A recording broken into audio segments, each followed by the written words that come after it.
Hi guys, and welcome to my 52 weeks of personal growth videos. This week is week 32. Wait a second, that was from the 6th of August to the 12th of August, and today is the 13th. I always film on a Monday, and if you haven't seen these videos before, I film a video every single Monday talking about the previous week, everything I did, and more importantly everything I learnt, because then at the end of the year I can look back on all 52 videos and then just see how I've changed and evolved and grown and improved. I'm very goal orientated, so there's a lot of things I want to achieve, and this year has been all about change and growth for me.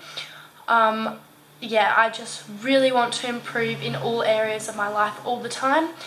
Constant and never-ending improvement, and so far so good. We are really heading towards the end of the year now, I guess. So far it's been, just a little recap, it's been a very good year. A lot of big drastic changes, especially in the last few months, which have been hard, but overall very good. I think painful experiences or bad experiences really just allow you to really grow and evaluate where your life is at and see where you can improve. So I've really taken those as opportunities and blessing in disguises, and just looking for a positive in a really bad situation.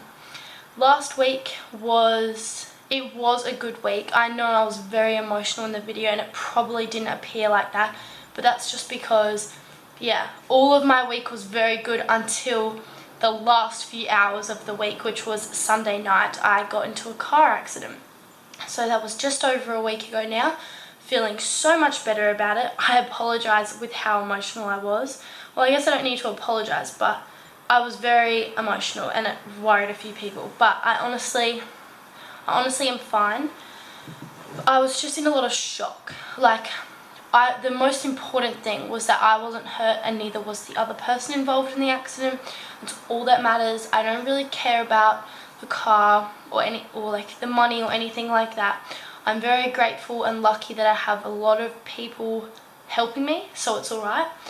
And I'm a very proactive person, very productive, and so many people have said this to me this week when I have told them about this, because the very next day, I'm talking 7 o'clock in the morning, I sorted out all the insurance and just everything, because I stress out if my to-do list is just full. And obviously getting into a car accident, there's a lot of things you have to sort out, and I sorted it all out the very start of the week. The registration, the insurance, planning for a new car, sorting out my old car, everything like that, all sorted.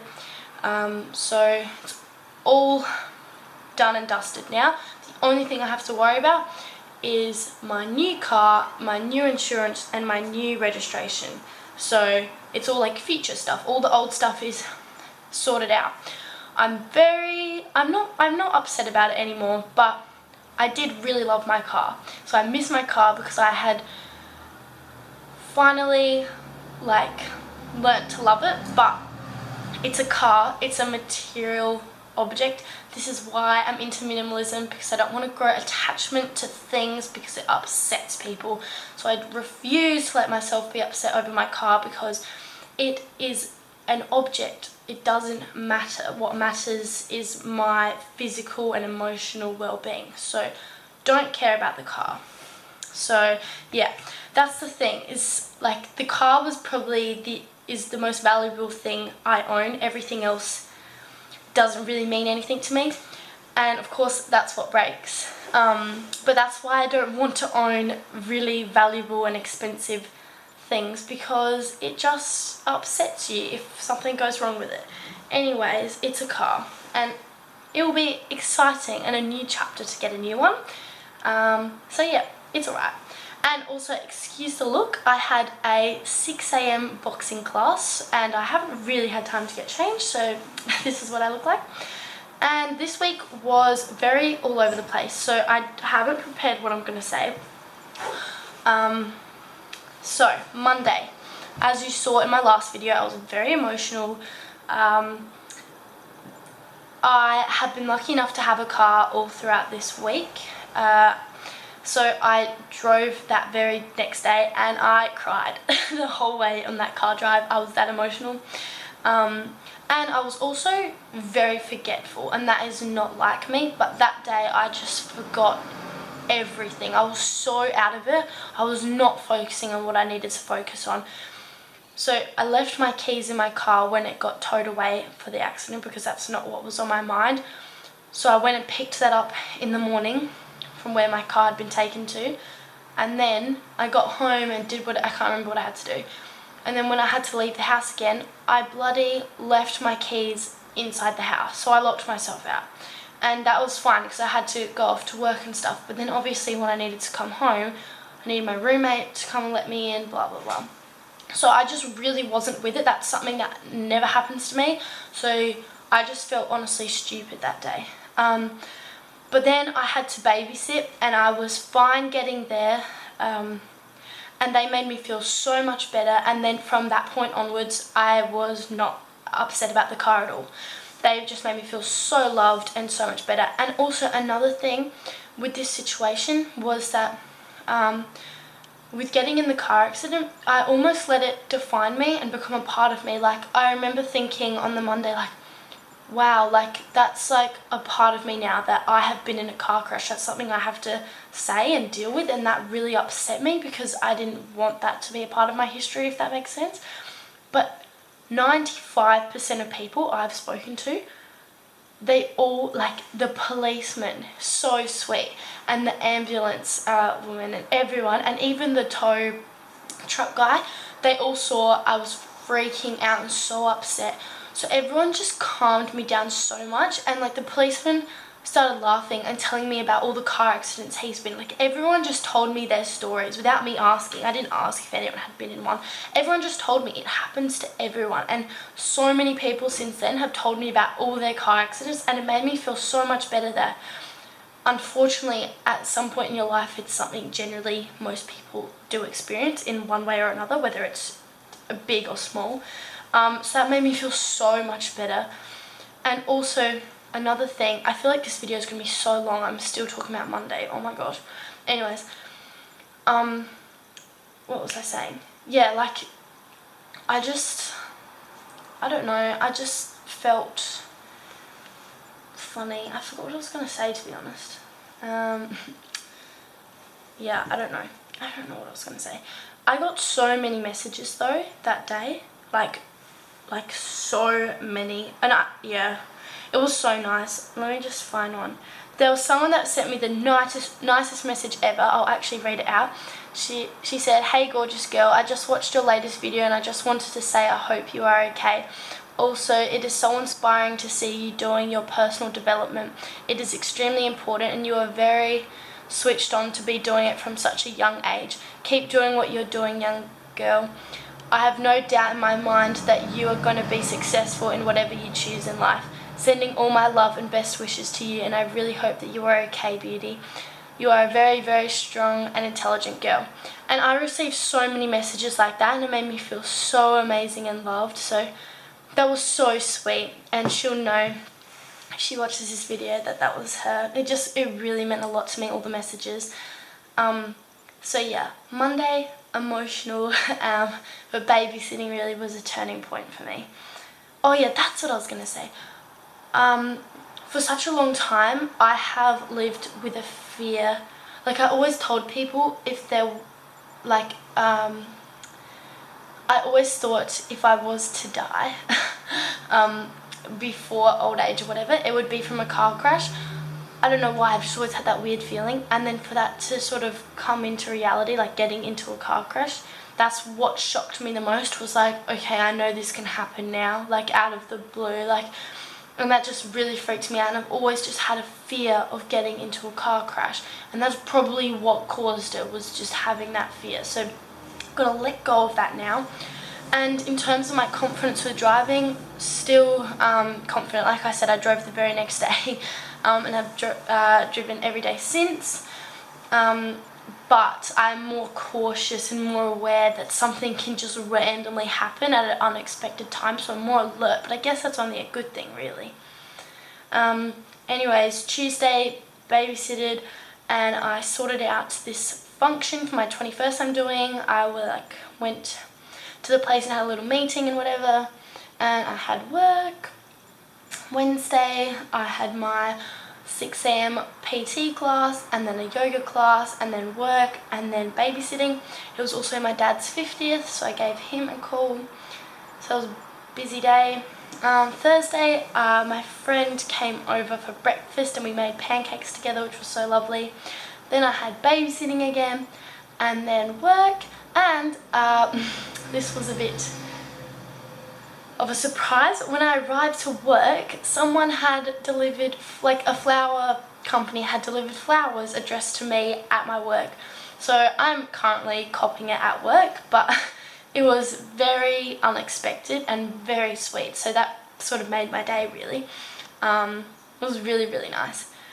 And something else that made my day was, so after getting into the car crash, although I'm very good at saving and like I have enough to like sort that all out, I didn't have like an account dedicated to emergencies, so I took out of one of my saving accounts.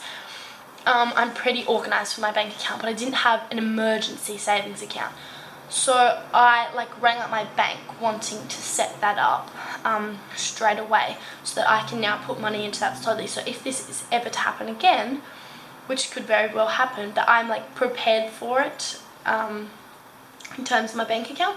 So I rang her up, and she was obviously having a look at my bank account and setting it all up for me. And I quoted what she said because it literally made my day, apart from the flowers. She said, "It's not often we see someone your age doing so well in terms of savings." And that just made me light up so much and smile. I don't know why, but I guess it's nice when you hear someone from a bank complimenting your bank account and your saving skills, and it really meant a lot to me because she just seemed really proud. We literally had a full-on conversation for ages and about it, and it was just really cool because I was telling her about the house deposit I'm going to do and everything like that, and it was just so nice, and it's just such a nice compliment really. So it made me feel really proud because I like to know I'm on the right track in all areas of my life, and it's nice to know that in terms of saving I am. It's really cool. And she would see so many people's bank accounts for people my age, so for her to then say I'm doing well in terms of that, it's really good. I've hit a new goal for that in terms of my savings as well, so it's really good. Yeah, so I felt really good on Thursday, but yeah, really coughing it at work about the flowers because they were sent to my work, and I'm just, yeah, pretty much getting bullied at work now. Friday, this is where things get interesting. I had work, and then I went on a weekend meditation retreat, something I've always wanted to do but never had the guts to sort of not work, not do anything, go away from people. I'm a very extrovert, I love people and socializing, so to get away from all of that is not scary but different, very different. But I did it, and so I didn't have any technology from Friday to Sunday, so I got a lot of messages when I turned my phone on yesterday, because I didn't really tell many people, to be honest, unless they asked about what I was doing on the weekend.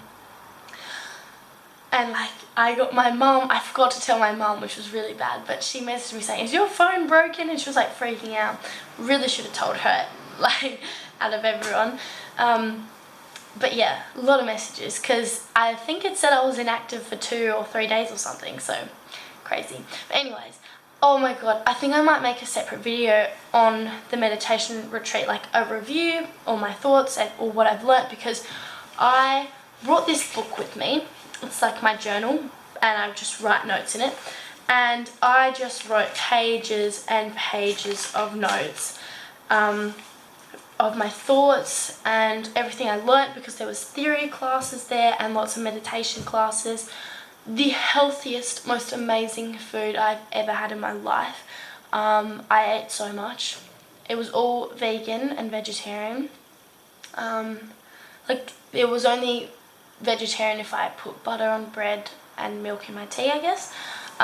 Everything else was pretty much vegan, and it was so amazing, and it was up in the hills and it was so beautiful. It was so nice to detach from technology and people and work and just do nothing really.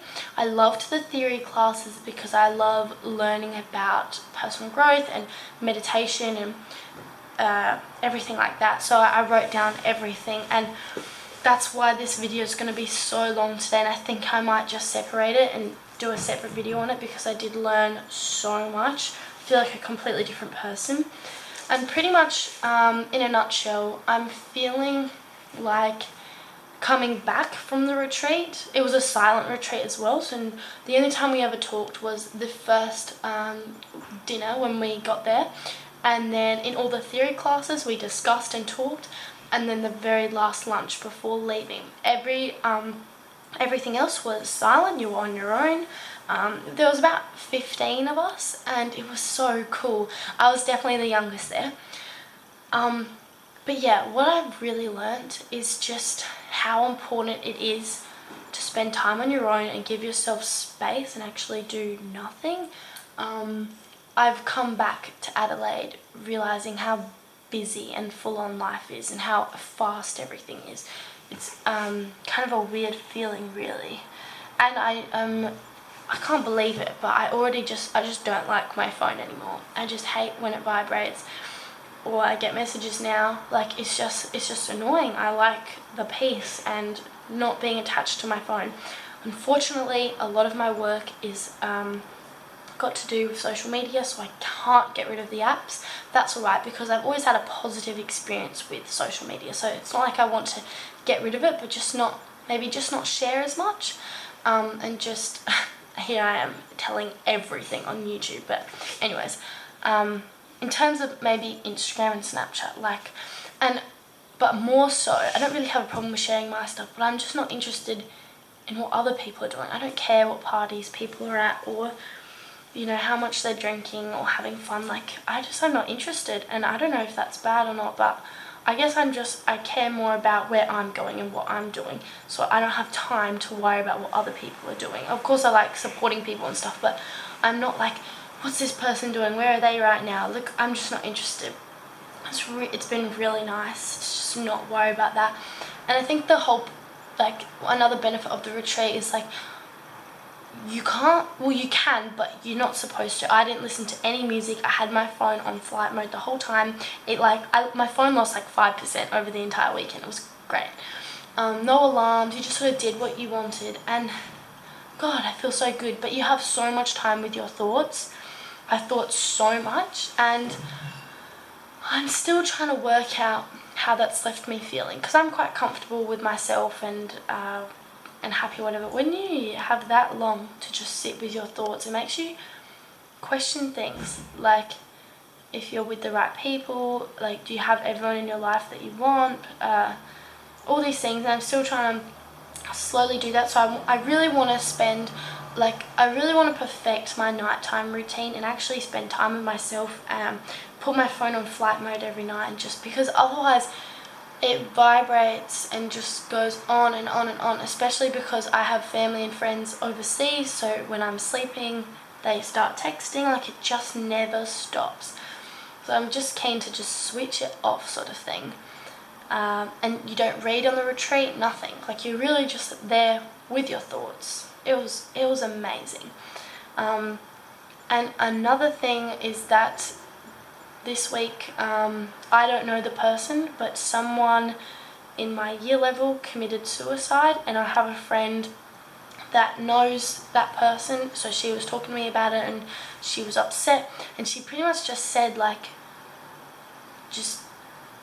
you have to be really grateful for life, and if you ever are upset or having suicidal thoughts or anything, to please just speak to someone, because it leaves people in a lot of shock. So I was reflecting on that, even though I don't even know the person, and it just made me think, make sure you really have everyone in your life that you want, because they could be gone tomorrow, so don't keep yourself in from letting your feelings out or saying what you want, because you could really miss that window of opportunity.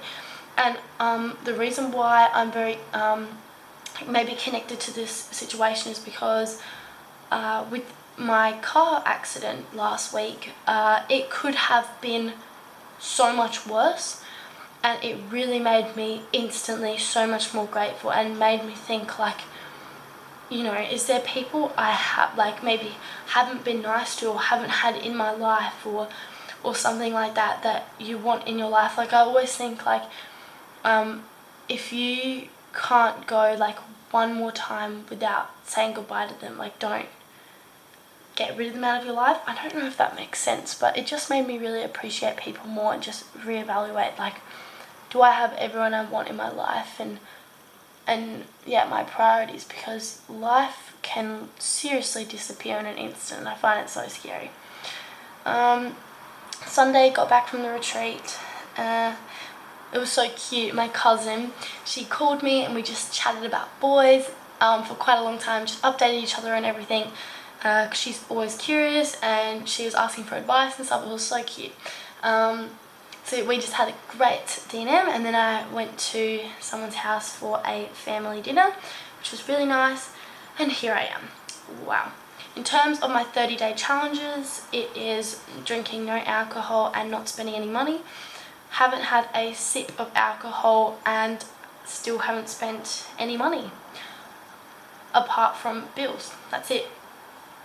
I haven't even had to buy food yet. It's kind of alarming, but yeah, it's going very good.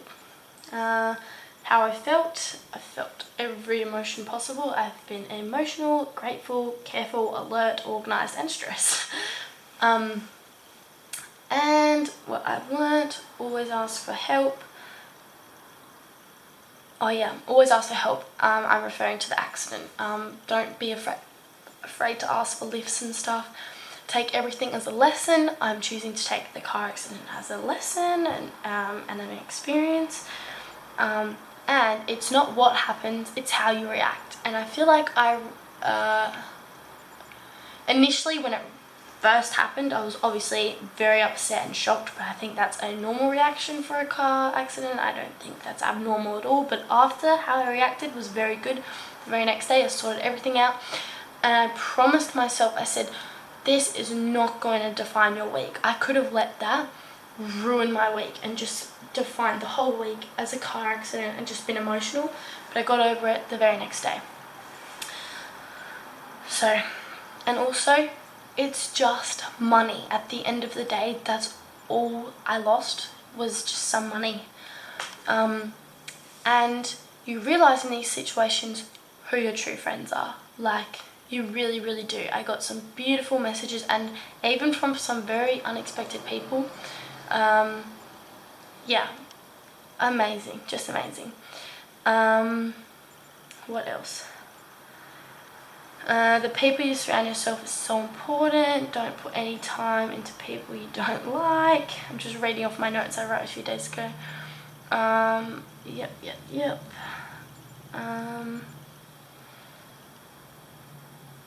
Oh yeah, I feel like all the people that have really helped me in terms of car rides and just dealing with the situation and helping me find a new car and everything, I have to repay people or I'll just feel guilty forever. So I'm in the process of trying to make it up to people, even though they're not really letting me. Like, I just have to, or I just don't feel good inside.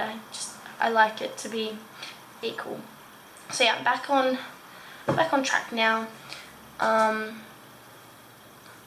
And like, I'm not going to call this a mistake, like it was an accident, but they're there to teach you and force you into being more of who you are, and I believe that. Also, oh gosh, I need to end this video, but do what you know. There's a lot of, and I'm guilty of this as well, but a lot of people will give advice or say, like, yeah, this is what you need to do to be healthy and fit, and this is what you need to do to be a good person, blah blah blah, but don't actually do it. They just know it. They know what to do, but they don't do it. And so I saw this quote saying, do what you know, and it was very awakening for me, because yeah, you really gotta actually walk your talk and actually do what it is you know what to do, if that makes sense. So I'm gonna stick to that little slogan. Also, in terms of something I have realised in terms of my no spend challenge is I challenge you to do this, log into your bank account and look at what you spend, like whether it's food or alcohol or clothes or whatever, and it will tell you what your priorities are. So if you can see lots of like McDonald's on your bank statements and lots of alcohol and like maybe town entries or taxis or something, that is showing you what your priorities are. And I think that's very true. That's a very good point. So I found that very interesting when I read about that. So mine's pretty much just bills and food and experiences, so I'm very happy about that. I never really buy things, and I'm not buying takeaway anymore or fast food. I'm no longer buying alcohol. And also in terms of my 30 days of no alcohol, it was only day 13. Yeah, it just hasn't been difficult for me. I know in the coming weeks it will be, because I have a dinner with someone where I know like I'm gonna buy them a few bottles of wine or whatever, but I just won't drink it. And then I've got some other friends coming to my house for dinner later on, and they will drink but I won't, and it won't be difficult, but it will just be like an inconvenience. But I honestly don't crave alcohol. I'm not missing out on parties. I don't feel like it. I almost never want to drink again. I know I will, because I love a glass of wine every now and again, but I don't crave it. I almost feel like I might just tell people from now on that I'm having a no alcohol month every month just to avoid drinking now, because I'm just over it. I'm really over it. It's not a priority of mine. I'm getting really into health and fitness right now, and it's such a setback. There's no point in exercising and putting all that effort if you're just going to then get smashed every weekend. It just really ruins it. So I rather be able to enjoy some better foods than and do my workouts than have alcohol. It's honestly so damaging and does no benefits whatsoever to your body or health or anything. I'm pretty sure that's it. The only other thing I'll say quickly, this is the longest video I've ever made, oh my god, in terms of the meditation retreat, it was all about that there's themes for every retreat. And by the way, I really want to go on to another one, and it was one of my goals on my list of goals to go on to a retreat. So I've ticked off a goal, which I'm very happy about. I'm finally getting somewhere with my goals. But the theme of this one was awakening your senses.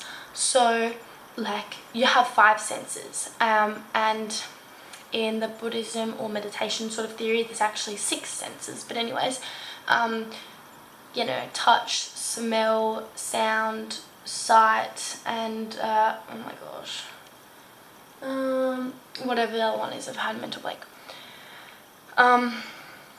And yeah, where was I going with this? Oh yeah, and it's made me feel like it's made me so much more aware of what's going on around me. And I already include morning walks or a walk into my day anyway, because I love it to switch off. But I'm always listening to music, and I might stop doing that or not do it as much, because I found on that weekend I started listening to things more, like listening to all the birds and actually looking up and not on my phone, like looking up. I remember seeing the stars one night on the retreat, and it was the most beautiful thing ever. Okay, I talked for that long, the video cut. I actually don't know when it cut, but anyways, that's a sign I should really wrap up this video. Sorry about that. I've never actually cut a video of my 52 weeks of personal growth. But anyways, must be talking way too much. But yeah, I really delve into all my senses, and it was so amazing, like to actually see everything around me and hear everything. Like you become more alert, and that's just a sign that phones are such a distraction. They honestly destroy everything, and I just want to take everything so much more slow. Like I think you'll notice in all my previous videos lately I've been saying I'm so busy, I'm so rushed. Just busy has been a word that I just keep using, because I am, and that's very draining. I'm realizing that's not a good thing. You really need a balance in all areas of your life. So that's what I'm really trying to work on, is to make sure I have that balance in all areas. and really listening to all my senses has been so amazing. Anyways, I've talked so much, and I will make a separate video that goes really in depth with the retreat, because I could go on and on about it with all the things I learnt. I wrote pages and pages on it. It was very, very cool. Sorry this is so long. I know most of you probably still won't be watching, but if you are, honestly, congratulations. Thank you for watching, and I will see you in my next video. Bye!